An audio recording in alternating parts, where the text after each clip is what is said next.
चलोगे?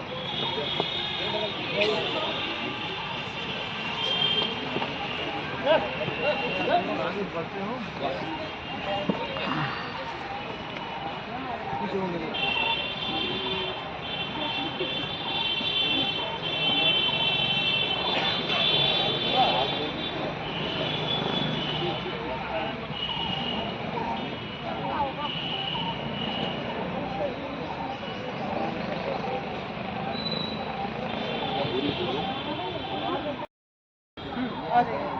आज हम उस पवित्र तीर्थ स्थल में बैठे हैं।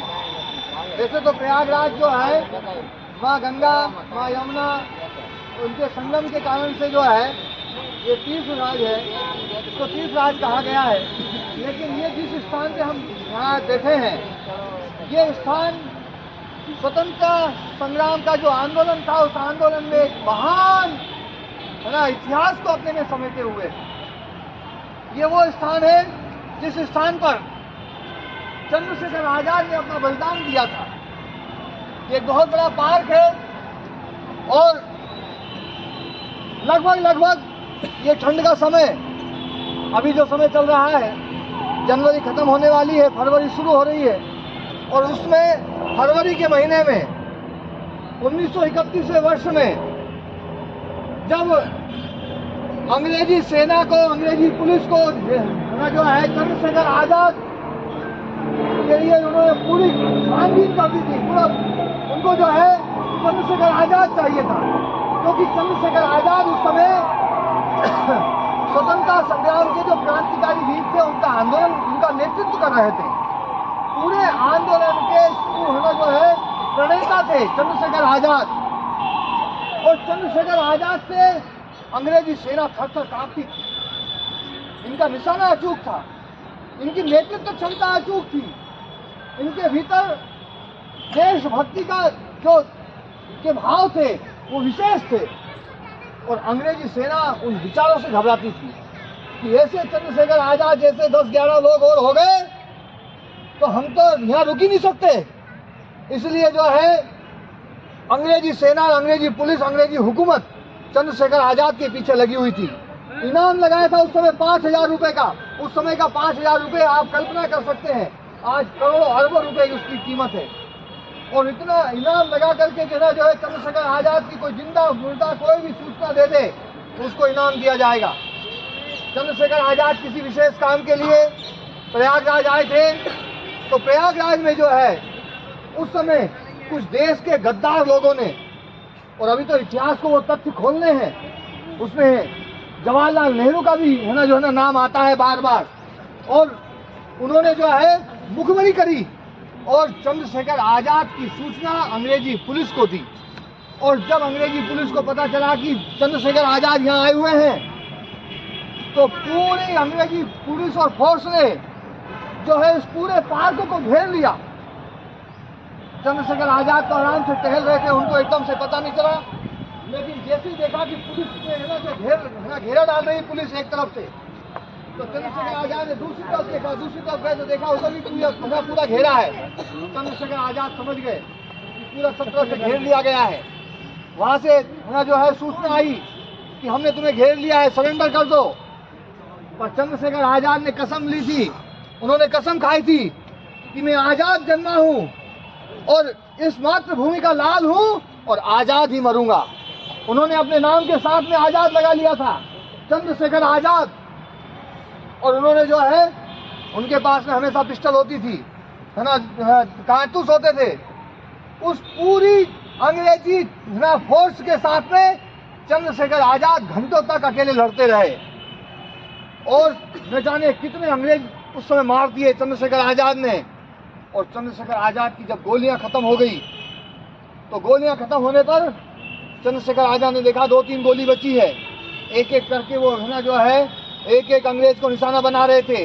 और जब अंतिम गोली बची, तब चंद्रशेखर आजाद ने सोचा कि अब यदि मैं इससे एक और अंग्रेज को मार दूंगा तो मेरे पास में गोलियां समाप्त हो जाएंगी और उसके बाद में अंग्रेज मुझे गिरफ्तार कर लेंगे और मुझे 20, 30, 40 साल तक जो है अपने जेल में डाल करके रखेंगे। और उसमें जो है इनकी कैद में पड़े पड़े रहना ये अच्छा नहीं है। इससे अच्छा तो मैं अपने आप को ना मार देता हूँ और शहीद हो जाता हूँ और फिर से जन्म लेकर के फिर से मातृभूमि की सेवा करूंगा। और चंद्रशेखर आजाद ने तत्काल निर्णय लिया और वो, क्योंकि अंग्रेजों की जो है वो गिरफ्तार नहीं होना चाहते थे जिंदे जी, उनका संकल्प था कि जब तक मेरे शरीर में एक भी सांस चल रही है, अंग्रेजी पुलिस, अंग्रेजी हुकूमत, अंग्रेजी फौज मेरे शरीर को हाथ नहीं लगा सकती। और फिर जब अंतिम गोली बची तो उन्होंने अंतिम गोली जो है अपनी रिवॉल्वर में डाली, मातृभूमि को, भारत माता को प्रणाम किया, भारत माता की मिट्टी को अपने माथे से लगाया और माँ से कहा, बोले माँ, आज मैं अपना सफर पूरा कर रहा हूँ। मैं पूरे स्वतंत्रता संग्राम में मैं अंतिम दम तक योगदान नहीं दे पाया, इसलिए आप मुझे क्षमा करना, लेकिन मेरे अंदर जितना सामर्थ्य था मैंने तेरी सेवा करी, फिर जन्म मिलेगा, फिर आऊंगा और फिर तुझे आजाद कराऊंगा। इन विदेशी फिरंगियों की बेड़ियों से तुझे मुक्त कराने का जो संकल्प है, उस संकल्प को मैं अगले जन्म में पूरा करूंगा। और ऐसा कह करके और उन्होंने अपनी शहादत दे दी थी। वो है जो है चंद्रशेखर आजाद, उन आजाद की जो है ये वो पुण्य भूमि, यहाँ पर वो शहीद हुए थे, ये शहादत वाली स्थली है उनके, है ना जो है ये स्थली हमें बताती है कि कैसे कैसे हमारे क्रांतिकारी वीरों ने अपने देश को आजाद करने के लिए कितना महनीय कार्य किया था और अपने सर्वोच्च बलिदान के द्वारा अंग्रेजी हुकूमत को यहाँ से भगाया था। अंग्रेजों ने सोचा था कि हमें भारत से भगाने वाला कोई नहीं है, लेकिन जब माँ भारती के लालों ने अपनी जो है अपनी जवानी कुर्बान की थी, बहनों ने अपने भाइयों को इस मातृभूमि के लिए जो ना बलिदान दिया था, माताओं ने अपने लालों को जो है ना इस मातृभूमि के लिए बलिदान दिया था, तब जाकर के हमारा देश आजाद हुआ था। और आज हम इस तपस्थली पर आकर के ये संकल्प लेते हैं कि हम भी चंद्रशेखर आजाद के उस बलिदान से प्रेरित होकर के, और आज हमारे देश में जो है सांस्कृतिक गुलामी हमारे देश में हो रही है, उस सांस्कृतिक गुलामी को हम दूर करेंगे और हमारी जो प्राचीन सनातन परंपरा थी, उस सनातन परंपरा को हम अपने देश में फिर से स्थापित करेंगे। हम एक आध्यात्मिक भारत का निर्माण करेंगे जो पूरी दुनिया का नेतृत्व करेगा, फिर से हमारा देश विश्व गुरु भारत बनेगा। इस संकल्प के साथ में आइए हम एक बार नारा लगाते हैं, अमर सेनानी, महान स्वतंत्रता सेनानी, अमर हुतात्मा चंद्रशेखर आजाद की,